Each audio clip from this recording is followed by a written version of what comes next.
I made the devil run. I gave him poison just for fun. I had one friend, now there's none. दोस्तों, हमने cinema में raw agents को एक अलग नजरिए से देखा है।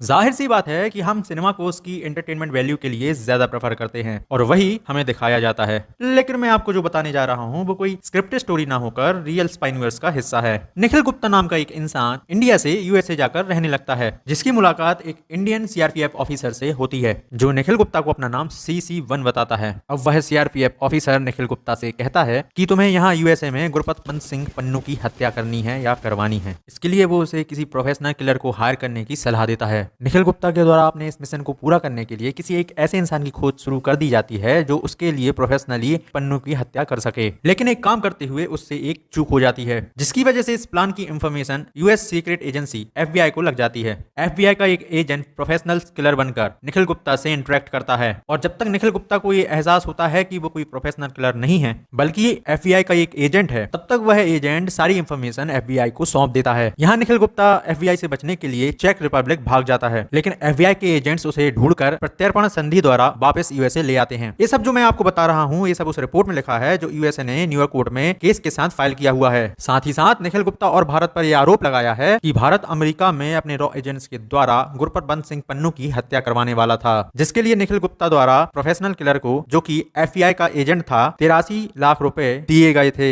साथ ही साथ यह भी कहा है कि कनाडा में हरदीप सिंह गुज्जर की हत्या भी भारतीय रॉ एजेंट्स के द्वारा ही की गई है। जैसे ही भारत सरकार को सूचना मिलती है, भारत सरकार द्वारा इस संबंध में एक पैनल बना दी गई है जो कि इस मामले की जांच कर आगे की कार्यवाही करेगी। Inquiry committee has been constituted to look into all the relevant aspects of the matter.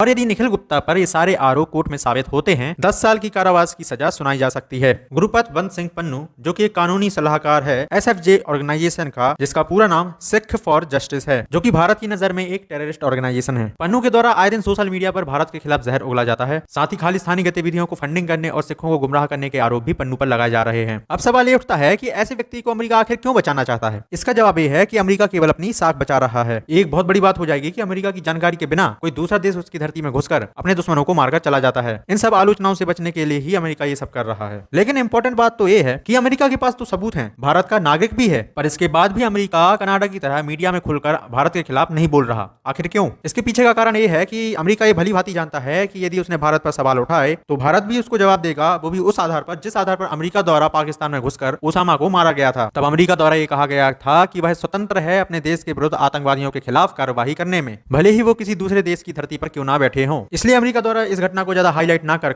न्यायिक प्रक्रिया के माध्यम से शांत करने का प्रयास किया जा रहा है, जिससे सांप भी मर जाए और लाठी भी ना टूटे। दोस्तों, मैं आपको बताना चाहता हूं कि लगातार अनेक देशों से ऐसी खबरें आ रही हैं कि भारत के खिलाफ आतंकवादी घटनाओं में शामिल लोगों को किन्हीं अज्ञात व्यक्तियों के द्वारा मारा जा रहा है। अब ये सारे के सारे अज्ञात लोग कौन है, ये आप भली भांति समझ सकते हैं। दोस्तों, यदि आपको जानकारी उपयोगी लगी हो तो वीडियो को लाइक और शेयर करना ना भूलें। ऐसी ही और अपडेट के लिए सब्सक्राइब कीजिए हमारे चैनल को। मिलते हैं नेक्स्ट वीडियो में, तब तक के लिए जय हिंद।